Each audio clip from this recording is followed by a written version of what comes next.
ವೀಕೆಂಡ್ನಲ್ಲಿ ಅದೇ ಈಗ ಮೊನ್ನೆ ಮೊನ್ನೆ ನಡೀತಲ್ವಾ ವೀಕೆಂಡ್. ಆವಾಗ ರಕ್ಷಿತಾಳನ್ನು ಕುಗ್ಗಿಸೋ ಪ್ರಯತ್ನ ಮಾಡಿದ್ರು. ಎಲ್ಲರೂ ಸೇರಿ ಕುಗ್ಗಿಸೋ ಪ್ರಯತ್ನ ಮಾಡಿದ್ರು. ಯಾರ್ಯಾರು ಗಮನಿಸಿದ್ರಿ ಕಾಮೆಂಟ್ ಮಾಡಿ ಆಯಿತಾ. ಮೊದಲನೇದಾಗಿ ಸುದೀಪ್ ಅವರು ರಕ್ಷಿತಾ ಸೀಕ್ರೆಟ್ ರೂಮ್ನಲ್ಲಿ ಇದ್ದಾಗ ಗಿಲ್ಲಿ ಒಂದು ಟಾಸ್ಕ್ನ ಗೆದ್ದು ಕ್ಯಾಪ್ಟನ್ ಆಗಬೇಕು ಅಂತ ಹೇಳಿ ಇಷ್ಟಪಟ್ಟಿರ್ತಾಳೆ. ಅದನ್ನು ಸುದೀಪ್ ಎಲ್ಲೂ ಸಹ ಹೇಳೋದಿಲ್ಲ. ಅದ್ರ ಬದಲು ಕಾವ್ಯಾಳನ್ನು ಅಂದರೆ ಕಾವ್ಯನ ಬಗ್ಗೆ ಮಾತಾಡಿರ್ತಾಳಲ್ವ ರಕ್ಷಿತಾ, ಅದ್ರ ಬಗ್ಗೆ ಹೇಳ್ತಾರೆ. ಇದರಲ್ಲಿ ಏನಾಗುತ್ತೆ ಅಂದರೆ ಕಾವ್ಯನಿಗೂ ಸಹ ಕೋಪ ಬರುತ್ತೆ ರಕ್ಷಿತನ ಮೇಲೆ, ಗಿಲ್ಲಿಗೂ ಸಹ ಕೋಪ ಬರುತ್ತೆ ರಕ್ಷಿತನ ಮೇಲೆ. ಅದು ಟಾರ್ಗೆಟೇ ತಾನೆ. ಅಂದರೆ ಸುದೀಪ್ ಹೀಗೆ ಹೇಳಿದಿರೋದ್ರಿಂದ ಕಾವ್ಯ ಮತ್ತು ಗಿಲ್ಲಿ ಇವರಿಬ್ಬರು ಸಹ ಟಾರ್ಗೆಟ್ ಮಾಡ್ದಂಗಾಯಿತು. ಸಂಡೇ ಎಪಿಸೋಡ್ನಲ್ಲಿ ಒಂದು ಬಿಗ್ ಬಾಸ್ ಟೀಮ್ ಏನಿದೆ ಅದು ಡ್ಯಾನ್ಸ್ ಆಡೋದಕ್ಕೆ ಶುರು ಮಾಡುತ್ತೆ. ಕಾವ್ಯ ರಕ್ಷಿತನ್ನ ತಳ್ತಾಳೆ. ಅದನ್ನು ಸಹ ಒಂದು ಟಾರ್ಗೆಟೇ. ಅಂದರೆ ಕಾವ್ಯಂಗೆ ತುಂಬ ಕೋಪ ಇರುತ್ತೆ ರಕ್ಷಿತನ ಮೇಲೆ. ಕ್ಯಾಪ್ಟನ್ ಆಗೋದಕ್ಕೆ ಇವಳು ಇಷ್ಟಪಡಲಿಲ್ಲ, ಮತ್ತು ಹಳೇದೇನೇನಾದರೂ ಇರುತ್ತಲ್ವ, ಇದ್ದೇ ಇದೆ. ಕಾವ್ಯಂಗೂ ಮತ್ತು ರಕ್ಷಿತನಿಗೂ ಹಳೇದು ಇರೋದ್ರಿಂದ ಕಾವ್ಯಂಗೆ ತುಂಬ ಕೋಪ ಬಂದು ತಳ್ತಾಳೆ. ಏಕೆಂದರೆ ಆ ಕಡೆ ಈ ಕಡೆ ಇರೋರು ಯಾರು ತಳ್ಳಿರಲ್ಲ ಡ್ಯಾನ್ಸ್ ಮಾಡೋ ಟೈಮ್ನಲ್ಲಿ. ಅವರೆಲ್ಲ ಚೆನ್ನಾಗೇ ಮಾಡ್ತಾರೆ, ಇವಳು ಮಾತ್ರ ಏನಕ್ಕೆ ತಳ್ಳಬೇಕು? ಕೋಪ ಇರೋದ್ರಿಂದ ತಾನೇ ತಳ್ಳೋದಕ್ಕೆ ಸಾಧ್ಯ ಆಗುತ್ತೆ. ಅದರಿಂದ ತಳ್ತಾಳೆ. ಅದು ಒಂದು ಟಾರ್ಗೆಟೇನೆ. ಹೀಗೆಲ್ಲ ಟಾರ್ಗೆಟ್ ಮಾಡ್ತಾ ಇದ್ರೂ ಸಹ ರಕ್ಷಿತಾ ಸುಮ್ಮನೆ ಇರ್ತಾಳೆ. ಏನಕ್ಕೆ ಅಂದರೆ ರಕ್ಷಿತನಿಗೆ ಉದ್ದವಾಗಿ ಕನ್ನಡ ಮಾತಾಡೋದಕ್ಕೆ ಬರೋದಿಲ್ಲ. ಏನಾದರೂ ಮಾತಾಡುವಾಗ ತಡವರಿಸ್ತಾ ಇರ್ತಾಳೆ ಅಥವಾ ಅರ್ಧಕ್ಕೆ ನಿಲ್ಲಿಸ್ಬಿಡ್ತಾಳೆ. ಅದರಿಂದ ಈಗ ಗಿಲ್ಲಿ ಥರ ಮಾತಾಡೋದಾದರೆ, ಅಶ್ವಿನಿ ಥರ ಮಾತಾಡೋದಾದರೆ, ಹಾಗೆಲ್ಲ ಕನ್ನಡ ಮಾತಾಡೋದಕ್ಕೆ ಬಂದಿದ್ರೆ ಯಾರಿಗೂ ಸಹ ಉಳಿಗಾಲನೇ ಇರ್ತಿರ್ಲಿಲ್ಲ ಆ ಮನೆಯಲ್ಲಿ. ಈಗ ಕನ್ನಡ ಬರ್ದೇನೆ ಇಷ್ಟು ಚೆಂದವಾಗಿ ಆಟ ಆಡಿಕೊಂಡು ಚೆಂದವಾಗಿ ಮಾತಾಡಿಕೊಂಡು ಒಂದು ಸ್ಟ್ರಿಕ್ಟಾಗಿ ಪ್ರಾಮಾಣಿಕತೆಯಿಂದ ನಡ್ಕೊಂಡು ಹೋಗ್ತಾ ಇದ್ದಾಳೆ ರಕ್ಷಿತಾ ಅಲ್ವಾ. ಹಾಗೆಯೇ ಕನ್ನಡ ಬಂದಿದ್ರೆ ಇನ್ನು ಹೇಗೆ ಇರ್ತಾ ಇತ್ತು ಬಿಗ್ ಬಾಸ್ ಮನೆಯಲ್ಲಿ ರಕ್ಷಿತಂದು ಹವಾ ಅಂತ ನಾವು ಯೋಚಿಸಲೇಬೇಕಲ್ವಾ. ಹಾಗೆ ಬಲೂನ್ ಹೊಡೆಯೋ ಟಾಸ್ಕ್ ಇತ್ತಲ್ವಾ, ಈಗ ಎಲ್ಲರ ತಲೆ ಮೇಲೂ ಬಲೂನ್ಗಳನ್ನು ಹಾಕಿಬಿಟ್ಟು ಬಲೂನ್ ಹೊಡೆಯೋ ಟಾಸ್ಕ್ ಇತ್ತಲ್ವಾ, ಅದರಲ್ಲೂ ಸಹ ನಮ್ಮ ರಕ್ಷಿತನ್ನೇ ಎಲ್ಲರೂ ಟಾರ್ಗೆಟ್ ಮಾಡ್ಕೊಂಡು ಬಂದರು. ಇದೆಲ್ಲ ಮುಗಿದ ಮೇಲೆ ಸೀಕ್ರೆಟ್ ರೂಮ್ನಲ್ಲಿ ಏನೇನಾಯಿತು ಅಂತ ಹೇಳಿ ಧ್ರುವಂತ್ ಅಶ್ವಿನಿ ಮತ್ತು ಸೂರಜ್ಗೆ ಹೇಳೋ ಟೈಮ್ನಲ್ಲಿ ಎಲ್ಲವನ್ನ ಹೇಳ್ತಾನೆ. ಅಲ್ಲೇನೇನು ನಡೀತು ಅಂದರೆ ರಕ್ಷಿತನ ಮೇಲೆ ಇವ್ರುಗಳು ತಪ್ಪು ತಿಳ್ಕೊಳ್ಳಿ ಅನ್ನೋ ಸಲುವಾಗಿ ಅಲ್ಲೇನೇನು ನಡೀತು ಎಲ್ಲವನ್ನ ಹೇಳ್ತಾನೆ. ಇವಂದು ಬಿಟ್ಬಿಡ್ತಾನೆ, ಒಂದಕ್ಕೆ ಎರಡು ಸೇರಿಸಿ ರಕ್ಷಿತನ ವಿಷಯವಾಗಿ ಎಲ್ಲವನ್ನ ಹೇಳ್ತಾ ಇರ್ತಾನೆ. ರಕ್ಷಿತಾ ಹಾಗೆ ಮಾಡೋದಿಲ್ಲ. ಧ್ರುವಂತ್ ವಿಷಯವಾಗಿ ಯಾರಿಗೂ ಏನನ್ನೂ ಹೇಳೋದಿಲ್ಲ. ಯಾಕೆಂದರೆ ಧ್ರುವಂತ್ ಹೇಗೆ ಅನ್ನೋದು ಎಲ್ರಿಗೂ ಗೊತ್ತೇ ಇರುತ್ತೆ ಅಲ್ವಾ. ಅದರಿಂದ ರಕ್ಷಿತಾ ಏನನ್ನೋ ಯಾರಿಗೂ ಸಹ ಹೇಳೋದಕ್ಕೆ ಹೋಗೋದೇ ಇಲ್ಲ. ಇದಲ್ವಾ ಒಳ್ಳೆ ಬುದ್ಧಿ ಅಂದರೆ. ಧ್ರುವಂತ್ ಥರ ರಕ್ಷಿತನೂ ಸಹ ಎಲ್ಲರಿಗೂ ಹೇಳ್ಕೊಂಡು ಬಂದರೆ ರಕ್ಷಿತನಿಗೂ ಧ್ರುವಂತ್ಗೂ ಏನು ವ್ಯತ್ಯಾಸ ಇರ್ತಾ ಇತ್ತು ಅಲ್ವಾ.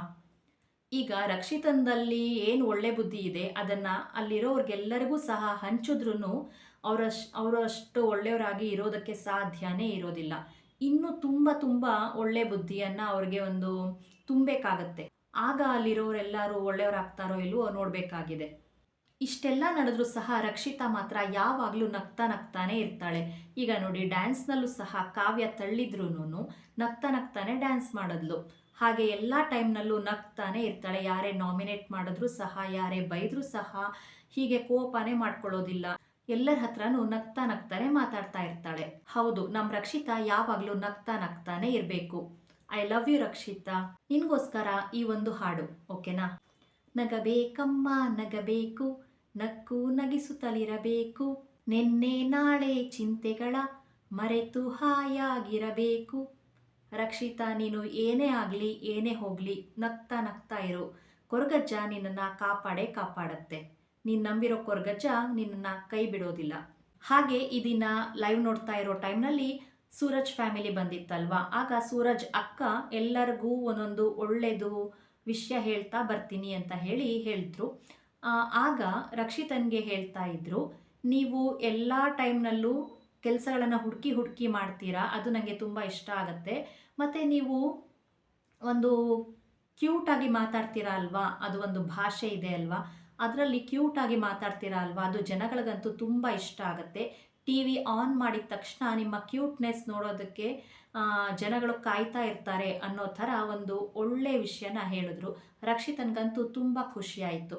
ಆಗ ಸ್ಪಂದನನ ಮುಖ ನೋಡಬೇಕಿತ್ತು. ಕಾವ್ಯನ ಮುಖ ಅಂತೂ ತೋರಿಸ್ಲಿಲ್ಲ, ಸ್ಪಂದನ ಪಕ್ಕದಲ್ಲಿ ಇದ್ದಿದ್ದರಿಂದ ಲೈವ್ನಲ್ಲಿ ಸ್ಪಂದನನ ಮುಖ ತೋರಿಸಿದ್ರು.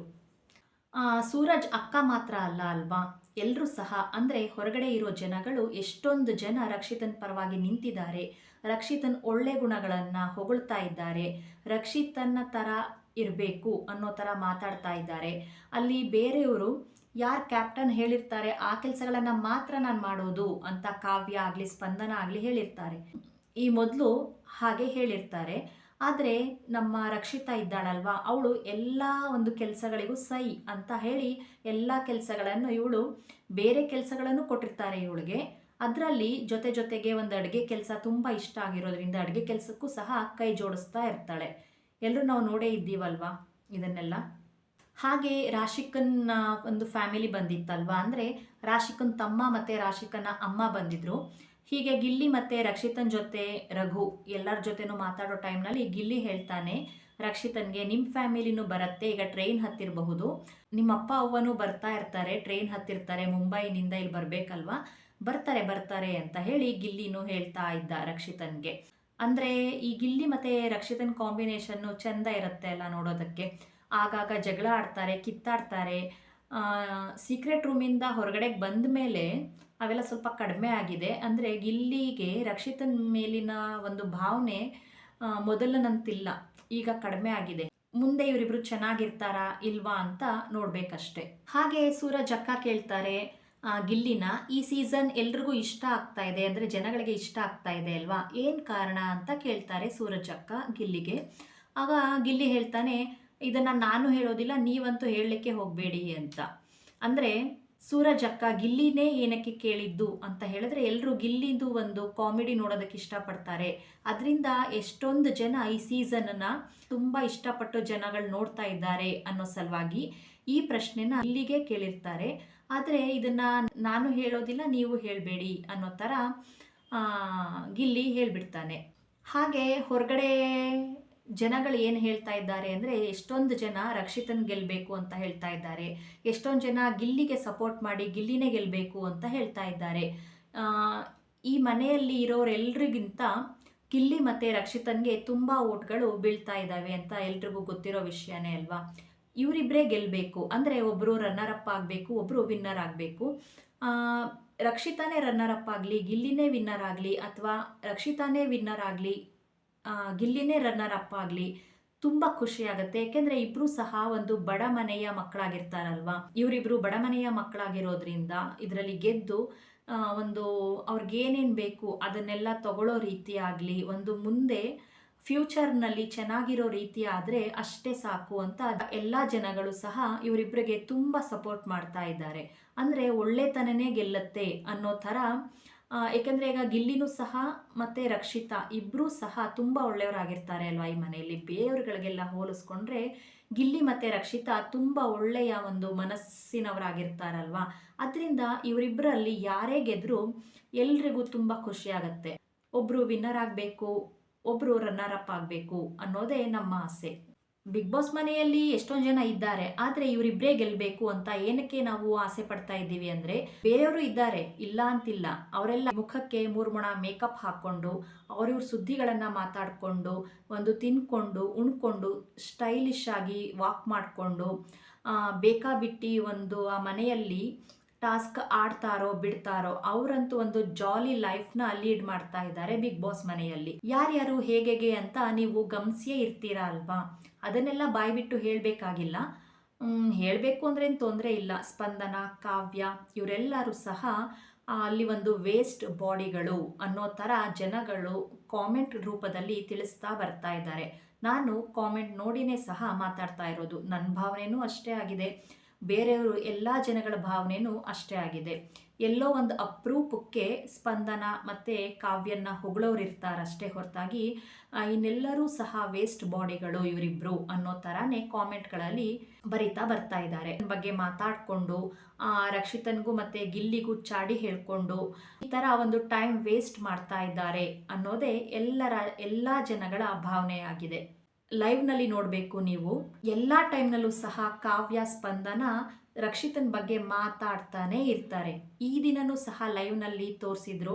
ಸ್ಪಂದನ ಕೇಳ್ತಾಳೆ ಕಾವ್ಯನ್ಗೆ, ಸೀಕ್ರೆಟ್ ರೂಮಿಂದ ಹೊರಗಡೆ ಬಂದ ದಿನದಿಂದ ನಮ್ಮ ರಕ್ಷಿತಾ ಜಾಸ್ತಿ ಆಡ್ತಾ ಇದ್ದಾಳೆ ಅಲ್ವಾ ಅಂತ.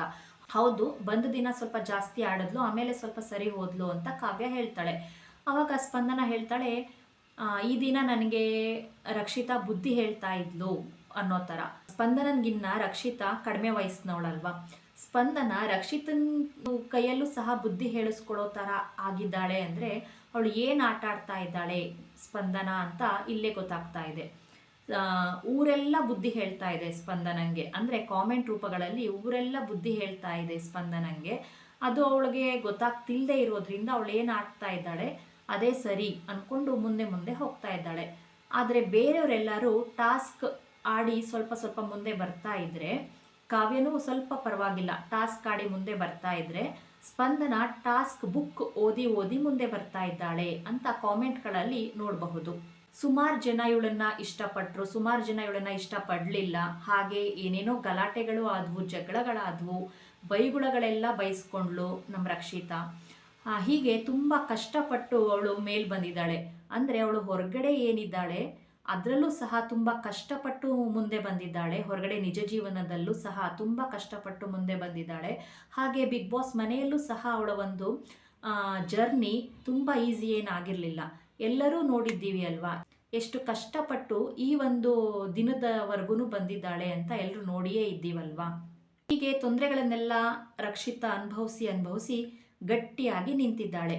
ಇನ್ಯಾರೂ ಸಹ ಅವಳನ್ನ ಬಂದು ಎಷ್ಟೇ ತೊಂದರೆಗಳನ್ನು ಮಾಡಿದ್ರೂ ಸಹ ಅವಳು ಸೋಲೋ ಮಗಳೇ ಅಲ್ಲ. ಒಂದು ಎಲ್ಲವನ್ನ ನಗ್ತಾನೆ ಫೇಸ್ ಮಾಡ್ತಾಳೆಯೇ ಹೊರತು ಸೋಲೋದೇ ಆಗಲಿ ಅಳೋದೇ ಆಗಲಿ ಅವಳು ಇನ್ನು ಮುಂದೆ ಮಾಡೋದೇ ಇಲ್ಲ. ಬಿಗ್ ಬಾಸ್ ಮನೆಯಲ್ಲಿ ಇಂದಿಗೂ ಸಹ ರಕ್ಷಿತನ್ನ ಇಷ್ಟಪಡೋರು ಸ್ವಲ್ಪ ಜನ ಇದ್ದೇ ಇದ್ದಾರೆ. ಅದರಲ್ಲಿ ರಘು, ಗಿಲ್ಲಿ ಮತ್ತೆ ಸೂರಜ್, ಮಾಳು, ಇವ್ರು 4 ಜನ ಸ್ವಲ್ಪ ಇಷ್ಟಪಟ್ಟೇ ಪಡ್ತಾರೆ ರಕ್ಷಿತನ್ನ. ಯಾರು ಇಷ್ಟಪಡಲಿ ಪಡದೇ ಇರಲಿ, ರಕ್ಷಿತನ ಆಟ ರಕ್ಷಿತಾ ಆಡ್ತಾ ಇದ್ದಾಳೆ ಅಲ್ವಾ. ಅಂದರೆ ರಕ್ಷಿತಾ ಮಾತ್ರ ಒಬ್ಬಂಟಿಯಾಗೇ ಇದ್ದು ಆಟ ಆಡ್ತಾ ಇದ್ದಾಳೆ.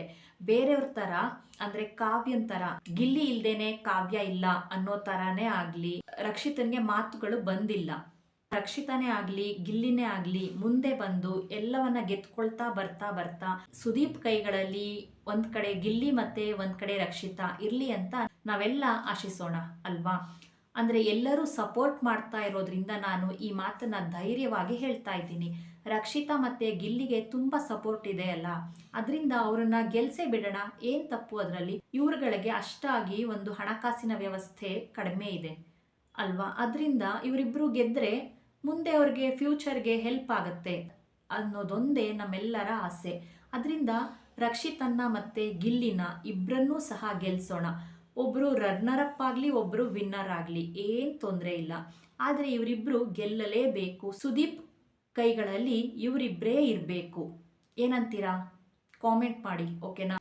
ನಮ್ಮ ರಕ್ಷಿತಾ, ನಮ್ಮ ಟಗರು ಪುಟ್ಟಿ ಸೋಲೋ ಮಾತೇ ಇಲ್ಲ. ಹಾಗೇನೆ ಗಿಲ್ಲಿನೂ ಸಹ ಸೋಲೋ ಮಾತೇ ಇಲ್ಲ. ಹಾಗೇನಾದರೂ ಇವರಿಬ್ಬರು ಬಿಟ್ಟು ಬೇರೆಯವ್ರು ಯಾರಾದರೂ ಸುದೀಪ್ ಕೈಯಲ್ಲಿ ಇದ್ದರೆ ಬಿಗ್ ಬಾಸ್ ಒಂದು ದೊಡ್ಡ ಮೋಸ. ಬಿಗ್ ಬಾಸ್ ಅಲ್ಲಿ ಯಾರ್ಯಾರು ಕೆಲಸ ಮಾಡ್ತಾರೆ ಅವ್ರು ಯಾರೂ ಸರಿ ಇಲ್ಲ ಅಂತಾನೆ ಅರ್ಥ ಆಗುತ್ತೆ. ಏಕೆಂದರೆ ಇದುವರೆಗೂ ಸಹ, ಈ ಕ್ಷಣದವರೆಗೂ ಸಹ, ನಾಳೆನೂ ಸಹ ಗಿಲ್ಲಿಗೆ ಮತ್ತೆ ನಮ್ಮ ರಕ್ಷಿತನ್ಗೆ ವೋಟ್ ಮಾಡೋರು ತುಂಬ ಲಕ್ಷಾಂತರ ಕೋಟ್ಯಾಂತರ ಜನಗಳಿದ್ದಾರೆ. ಅದರಿಂದ ನಾನು ಧೈರ್ಯವಾಗಿ ಈ ಮಾತನ್ನು ಹೇಳ್ತಾ ಇದ್ದೀನಿ, ಗಿಲ್ಲಿ ಮತ್ತೆ ರಕ್ಷಿತಾ ಇವರಿಬ್ಬರೇ ಸುದೀಪ್ ಕೈಯಲ್ಲಿ ಇರ್ತಾರೆ ಅಲ್ವಾ. ಹಾಗೆ ಎಲ್ಲರೂ ಸೇರಿ ನಾವು ಅದನ್ನು ಒಂದು ಸಾಧಿಸಿ ತೋರಿಸೋಣ, ಓಕೆನಾ. Thank you.